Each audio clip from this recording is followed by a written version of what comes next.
I'm Andrew Schwartz, and you're listening to The Truth of the Matter, a podcast by CSIS where we break down the top policy issues of the day and talk with the people that can help us best understand what's really going on.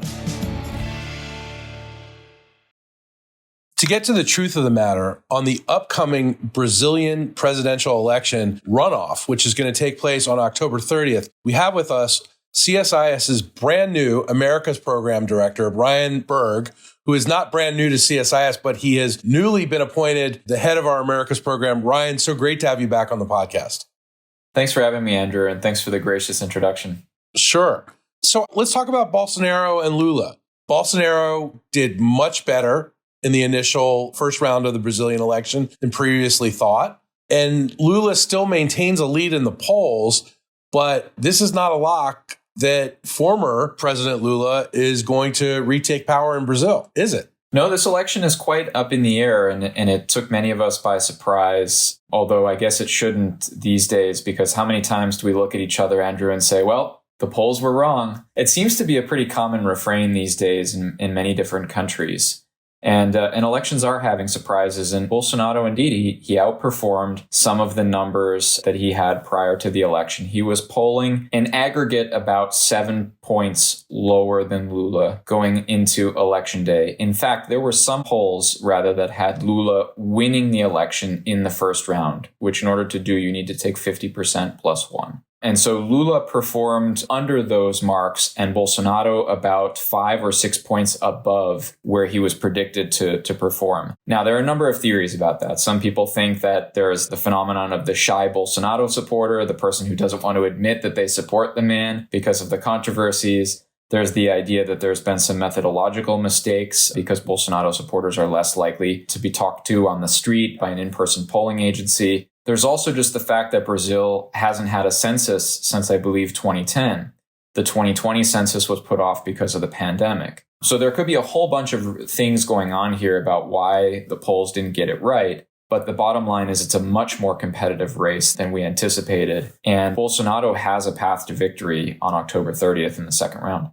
Just looking at the numbers, Lula garnered 48.4% of the vote. So again, as you pointed out, under 50% automatically triggers a runoff. Bolsonaro had about 43.2% of the vote. What do you think is going to happen in this runoff? And will these candidates accept the results of it? Well, the candidates don't really need any introduction to the voters. They're both well known. One's a former president, one's the incumbent president. And so we don't expect there to be that much new emerging between now and October 30th. And so it's really going to be both candidates doubling down on what they think their strengths are. And it's going to be a bruising campaign all the way through to October 30th to try to get those votes on the margins. Voting in Brazil is mandatory. And for our listeners who can't see me, I'm doing air quotes right now because by mandatory, there is about a 4 reais fine for not voting, which translates in today's dollar to real ratio as about less than $1 fine for not voting. So there are quite a few people who decide to stay on the sidelines, pay the fine if it ever comes to that, and not vote. And both are going to have to bring some of those folks off the sidelines, some of the folks who are disgusted by the polarized nature of the election, the disinformation that's in the campaign already, and who these two men are. You have one who's been in power for the last 4 years, and then you have another who's been associated with pretty massive amounts of corruption in the past and really is only able to run because of a technicality, because he got off on a technicality, not because there was an actual court case that reversed prior convictions for corruption. Right. I mean, Lula was in jail for a year and a half before the Brazilian Supreme Court, I guess, vacated his sentence. And that's been a heavy focus of the Bolsonaro campaign, is reminding voters again and again that Lula is in fact a convicted criminal. That was basically the main line of attack at the most recent debates. It was a nasty food fight between these two candidates. And that's why I think Lula is going to stay with his supporters, about 48%. Bolsonaro is going to stay with his supporters, about 43%. And it's going to be a fight for some of those voices on the margins. People who voted for third candidate in the first round, there were 2 candidates from other parties who did get some of the vote that would be crucial to getting over 50%. One is called Ciro Gomes, the other is Simone Tebet. They got about 4%, 3%. So those votes that are up for grabs. And then there are the votes of the people who decided to stay home.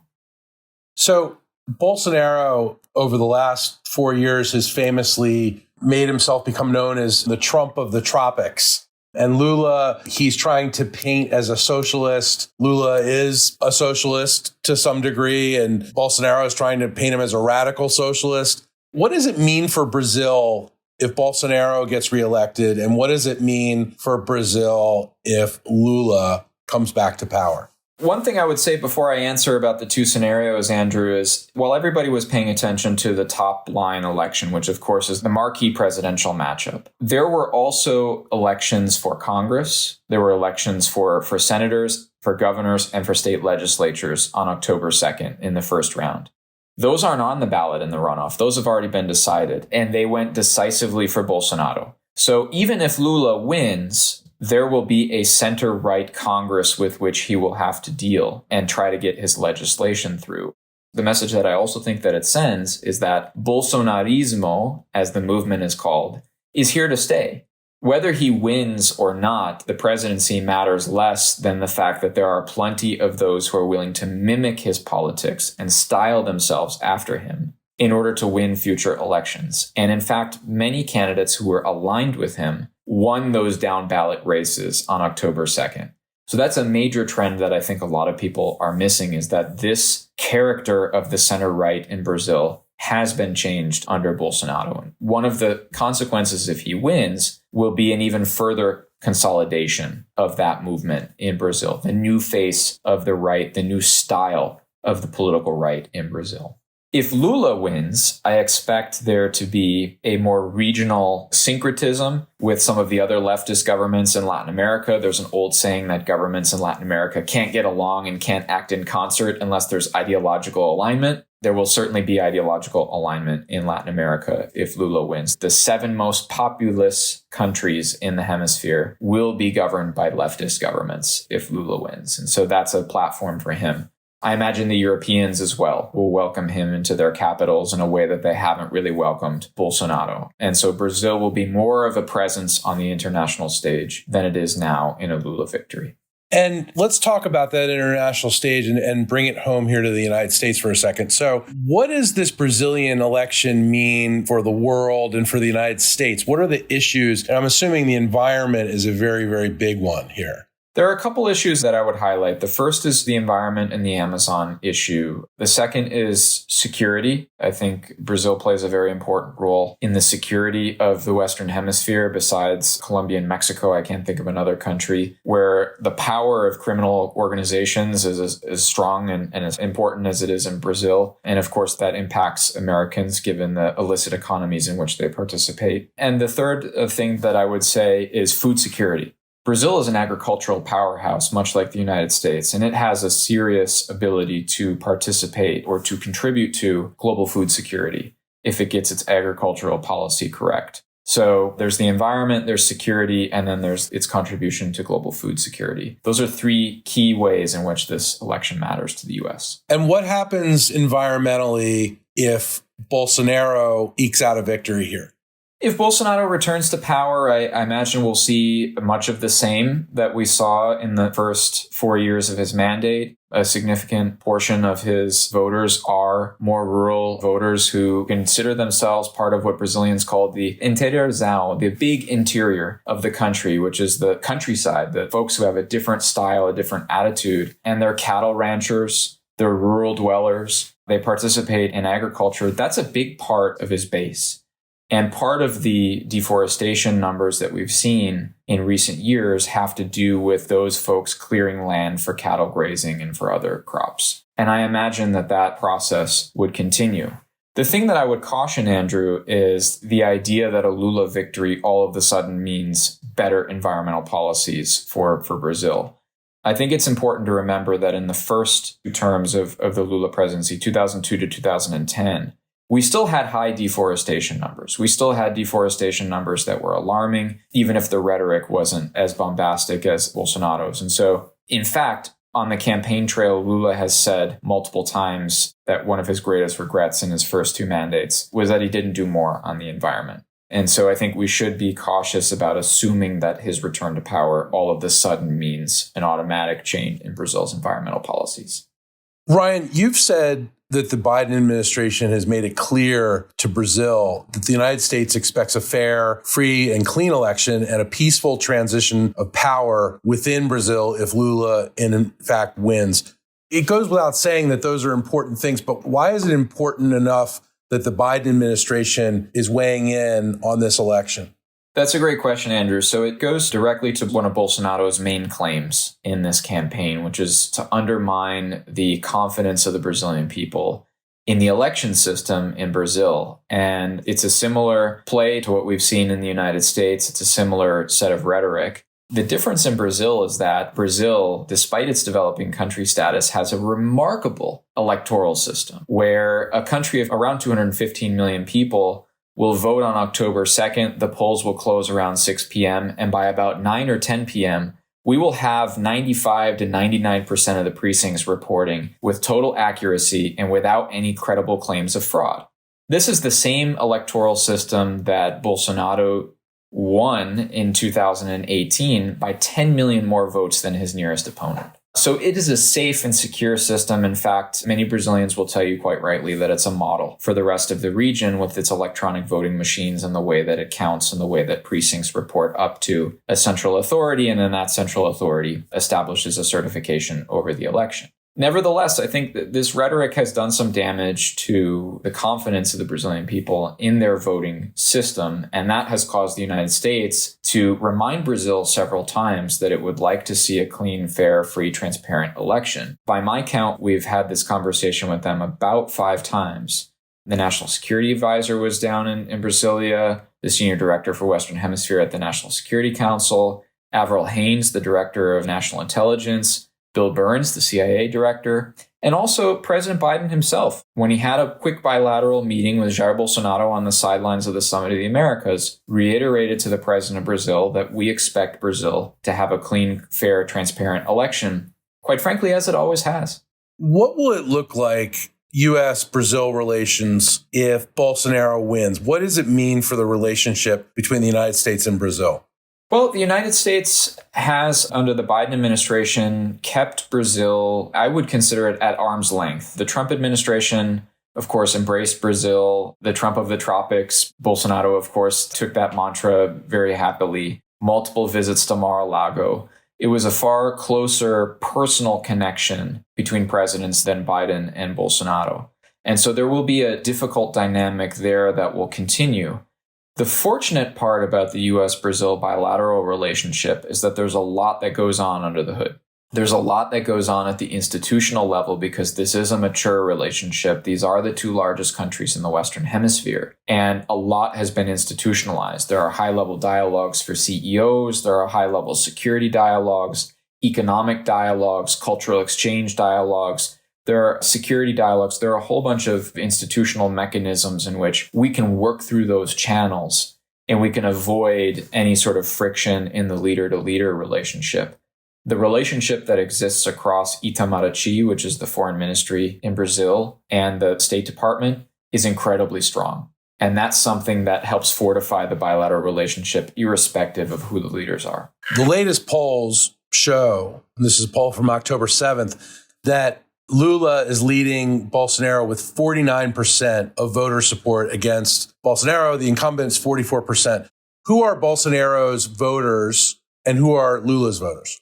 Both of them have their base, of course. So Lula comes from the famous Workers' Party, which has played a very important role in the history of Brazil. It's one of the oldest parties and has been around really since the start of the return to democracy in 1985 in Brazil. I mean, that's something else we should really point out is that Brazil, people don't really realize this, but it is a young democracy. Indeed, there was a military regime in Brazil from 1965 to 1985, and democracy is still very young. The current Brazilian constitution was only written in 1988. So democratic elections, despite the election security mechanisms that I just spoke about, is still pretty young in Brazil. And that's also what generates some of the concerns around Bolsonaro's rhetoric and his stated claims that the election could potentially be rigged and that he might not leave the Palácio Planalto, which is the presidential palace, on January 1st when it would be his time to leave. Getting back to your question about supporters, Bolsonaro has his supporters as well. These are folks who voted for him in 2018. They wanted a fresh face. There were 3 uninterrupted mandates of Brazilian Workers' Party rule, and they wanted someone fresh who perhaps wasn't fresh to the political scene in Brazil. Bolsonaro had been a member of Congress since the 1990s, but fresh in the sense that he provided this very fresh perspective on corruption, on the role of the Brazilian state. Some of his plans to scale back state-owned enterprises were really appealing to a lot of the Brazilian people. They were hungry for something new, and Bolsonaro seemed new at the time. Lula and the Workers' Party, that was yesterday. Bolsonaro was the thing of today, and he won a resounding victory in 2018. There are still people, millions of people, who are with him all the way. Then there are a number of people who might vote for Bolsonaro because they might not be with him all the way, but they simply cannot find it within themselves to vote for the Workers' Party, given all of the history of corruption that has been uncovered with respect to the Workers' Party in Brazil. And this goes back to a famous anti-corruption probe that started in 2013 called Lava Jato, the car wash scandal, which unveiled untold amounts of corruption within Brazilian society, kickbacks at state-owned enterprises, top companies having separate bank accounts for politicians. And a lot of it was caught up within the Workers' Party because it was the party that was in power at the time. It was the party that had to be bought by special interests. So there are a number of people who just won't pull the trigger for Lula or for a Workers' Party candidate. And in a binary choice, that leaves them with Bolsonaro. Now, whoever wins, they're going to face a lot of really deep challenges right off the bat. And as you said, if Lula wins, he's got basically a gridlock Congress to work with. Why is it a tough time to be in power in Latin America in general? And why is it tough? You've already pointed out some of the reasons why in Brazil. But why is it going to be particularly hard for Lula beyond the governing issue with inflation and other things? He's really facing some pretty steep problems. Well, there are economic challenges in Brazil. Of course, the depths of the pandemic brought them pretty low, and they're still working on recovering. Inflation is at about 7 or 7.5%. In Brazil, it's coming down, and Bolsonaro is reminding voters of that. But the economic recovery piece still isn't complete. Lula has a strong record to run on in that sense. The period from 2002 to 2010, those were halcyon times in Brazil in the sense that there was a commodity boom within Latin America. China had an insatiable appetite for Latin American commodities, and many people in countries like Brazil, which doubled down on the China relationship, rode that wave into the middle class. They rode that wave into a lifestyle where when I first started traveling the region, I sat next to a number of people who were taking their first flight, and they had all these questions to me about what does takeoff feel like and what does landing feel like. These were first-time flyers because that was the moment, those were the Lula years when people were doing things that they otherwise wouldn't do because there were 20 or 25 million people who all of a sudden found themselves in the middle class in a country like Brazil. That momentum, that spirit has been present in the Lula campaign. In fact, one of the main slogans of the Lula campaign in Portuguese is "Eu estou com saudade de Lula." It's like, I'm yearning for the times of Lula. But the macroeconomic dynamics are just not there anymore for Lula to recapture that spirit. The Chinese aren't as interested in commodities anymore. The Brazilian economy is not as dynamic as it was then. There are more global headwinds. The gridlocked element of the Congress is going to pose another challenge. So all of the campaign rhetoric aside, Lula is going to face some serious headwinds even before we start talking about the Congress, which skews towards the Bolsonaro parties, but is also famously gridlocked, even when it's not skewing towards the Bolsonaro parties. Brazil has representation of over 30 parties in its Congress. So putting together a congressional coalition is really a nightmarish scenario and really involves a lot of effort to bring some of the parties to the table to be able to pass legislation. Ryan, we talk a lot about political polarization in the United States. What kind of level of polarization is there in Brazil? I'm glad that you asked this question because I think it mirrors in many ways the United States, but because it's the Portuguese language, the social media elements of polarization within Brazil aren't as well fact-checked. They aren't as well monitored as they might be in the English language. And what that means is disinformation and misinformation spreads even faster and spreads deeper than it does in the United States, where you're starting to see a lot of really good organizations pop up that are doing fact-checking work, and they can serve as repositories of information in this sense. Brazil's not there yet. There are some organizations that are looking into disinformation and trying to bring down the level of polarization, but it's a difficult task in the Portuguese language. I'll give you a perfect example of this, Andrew. On October 3rd, one day after the first round of the election, there were two stories, one about each of the leading candidates.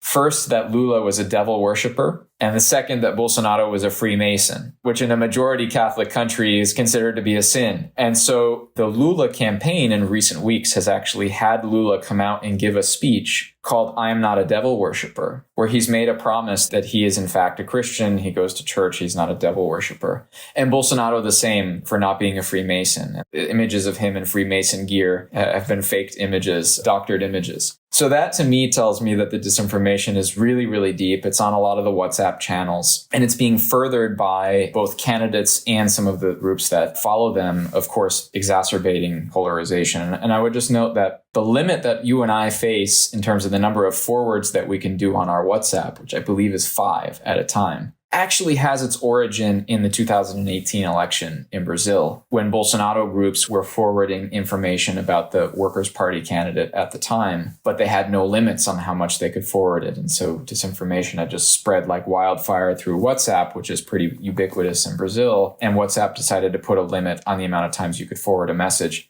That's actually the origin of that rule, Andrew, is polarization and disinformation in Brazil. Well, Ryan, thank you very much for breaking this down for us, and we'll see what happens on October 30th. It's my pleasure, Andrew. Thanks. If you enjoyed this podcast, check out our larger suite of CSIS podcasts. From Into Africa, The Asia Chessboard, China Power, AIDS 2020, The Trade Guys, Smart Women, Smart Power, and more. You can listen to them all on major streaming platforms like iTunes and Spotify. Visit csis.org/podcasts to see our full catalog.